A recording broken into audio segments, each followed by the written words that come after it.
एक बार की बात है, एक छोटे से गांव में एक गरीब किसान रहता था। वह हर दिन कड़ी मेहनत करता था, लेकिन वह कभी आगे नहीं बढ़ पा रहा था। उसकी फसलें अक्सर कीटों या खराब मौसम के कारण नष्ट हो जाती थीं, और वह मुश्किल से अपने परिवार का भरण पोषण कर पाता था। एक दिन किसान अपने खेत में काम कर रहा था, तभी उसकी नजर एक अजीब बुढ़िया पर पड़ी। उसने सफेद कपड़े पहने हुए न थे और उसकी लंबी सफेद बाल थी। किसान ने उस बूढ़ी के पास जाकर कहा, आप यहां पर क्या कर रही हैं? बुढ़िया ने कहा, मैं एक परी हूं और मैं आपकी मदद करने आया हूं। किसान को संदेह था, लेकिन वह हताश भी था। उस किसान ने पूछा, आप मेरे लिए क्या कर सकते हैं? परी ने कहा, मैं तुम्हारी केवल एक ही इच्छा पूरी कर सकती हूं, लेकिन सावधान रहें कि आप क्या चाहते हैं। सोच समझ कर कहना।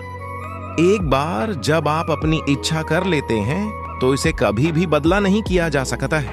किसान ने एक क्षण सोचा और कहा, मैं अमीर बनना चाहता हूं। परी ने कहा, आपकी इच्छा ही मेरी आज्ञा है, लेकिन याद रखें, सावधान रहें कि आप क्या चाहते हैं। और इसके साथ ही परी गायब हो गई। अगली सुबह जब किसान उठा तो उसने खुद को एक शानदार बिस्तर पर पाया। उसने चारों ओर देखा और देखा कि वह एक सुंदर हवेली में था। उसके पास नौकर थे जो उसकी देखभाल कर रहे थे, और उसके पास इतना पैसा था जितना वह कभी खर्च नहीं कर सकता था। किसान बहुत खुश हुआ। आखिरकार उसने अमीर बनने का अपना सपना पूरा कर लिया। लेकिन जैसे जैसे दिन बीतते गए, उसे एहसास होने लगा कि उसकी इच्छा से उसे खुशी नहीं मिली। उसे लगातार अपनी संपत्ति खोने की चिंता सताती रहती थी।